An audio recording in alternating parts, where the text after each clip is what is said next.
कल्पना कीजिए, आप एक अस्पताल के कमरे में हैं। आपके प्रियजन को ऑपरेशन के लिए ले जाया जा रहा है। डॉक्टर कहता है, अब हम एनेस्थीसिया देंगे। कुछ सेकंड में ये बेहोश हो जाएंगे और सचमुच कुछ ही पलों में वह आंखें बंद कर लेते हैं। सांस चल रही है, दिल धड़क रहा है, पर अब कोई मैं नहीं है। कहाँ गया वो व्यक्ति? कहाँ गई उसकी चेतना? क्या उसे सिर्फ नींद आई है या कुछ और बहुत गहरा अदृश्य हो गया? अब तक हम समझते थे कि एनेस्थीसिया दिमाग की इलेक्ट्रिकल गतिविधियों को बंद कर देता है और इसीलिए व्यक्ति बेहोश हो जाता है। लेकिन अब अमेरिका के वेलेस्ली कॉलेज में हुई एक क्रांतिकारी खोज ने यह धारणा बदल दी है। यह शोध प्रोफेसर माइक वीस्ट और उनकी टीम द्वारा किया गया 8 सितंबर 2024 को प्रतिष्ठित ई न्यूरो जर्नल में प्रकाशित हुआ। उन्होंने चूहों पर प्रयोग किया। उन्हें इपोथिलोन बी नाम की एक दवा दी गई जो मस्तिष्क के भीतर की माइक्रोट्यूब्यूल्स को स्थिर करती है। फिर उन्हें एनेस्थीसिया दिया गया, पर वह चूहे सामान्य से बहुत देर तक बेहोश नहीं हुए। क्यों? क्योंकि माइक्रोट्यूब्यूल्स अब एनेस्थीसिया के प्रभाव से बच रहे थे।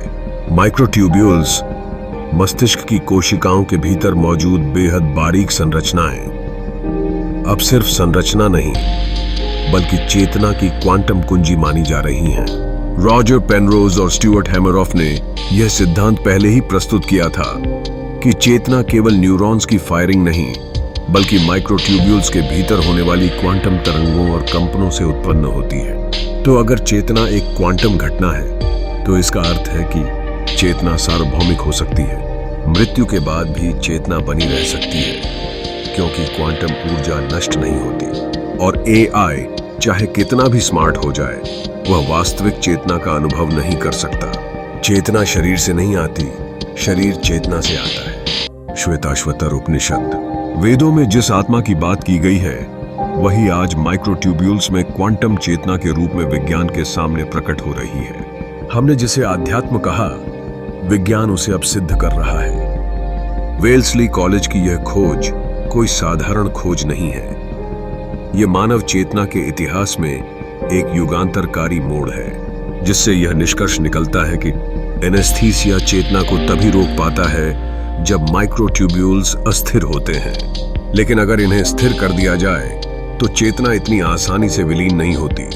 इसका अर्थ यह हुआ, चेतना की जड़ें उन सूक्ष्म कंपनों में हैं जो क्वांटम स्तर पर घटित हो रहे हैं। और अगर चेतना क्वांटम है तो इसका मतलब यह है कि आप एक बायोलॉजिकल रोबोट नहीं हैं। आप कोई सीमित मशीन नहीं बल्कि ब्रह्मांड की एक लहर है, एक कंपन, एक अदृश्य संगीत जो समय, स्थान और पदार्थ से परे हर दिशा में गूंज रहा है। आपको महसूस होता है कि मैं एक व्यक्ति हूं, लेकिन सच्चाई यह है आप पूरे ब्रह्मांड की चेतना की एक अभिव्यक्ति हैं। आप कोई काया में बंद आत्मा नहीं बल्कि एक अनंत में मुक्त तरंग है। और जैसे ही यह बात आपके भीतर गूंजती है, मृत्यु का डर, अकेलेपन की पीड़ा और मैं कौन हूं लिखी बेचैनी, सब कुछ बदलने लगता है। क्यों?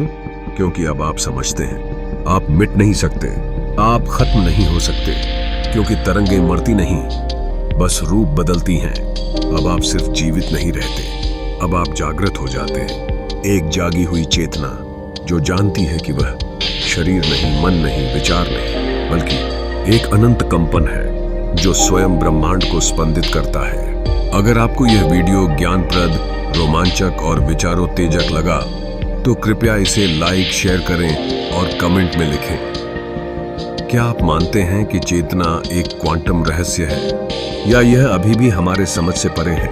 आपका अनुभव क्या कहता है?